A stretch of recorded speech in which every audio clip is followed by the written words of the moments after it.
Welcome to Sweet Life Beat Life. We hope this video helps.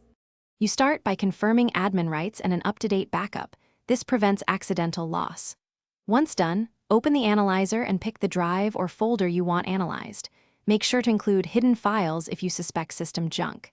Next, choose the scan type: quick for a fast overview, deep for thorough results, or custom to apply filters.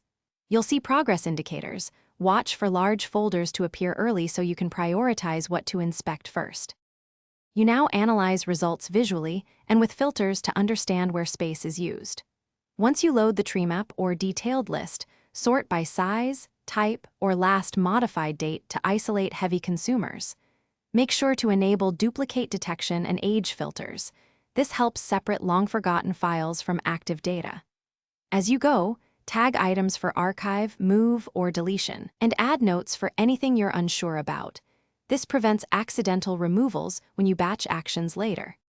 You finish by executing planned actions in small batches to reduce risk.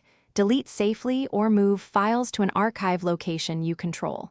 Once done, clear caches and temporary folders, then run a final quick scan to verify reclaimed space. Make sure to check permissions if files fail to move. If something goes wrong, restore the affected items from your backup immediately and review the analyzer's log to identify why actions failed.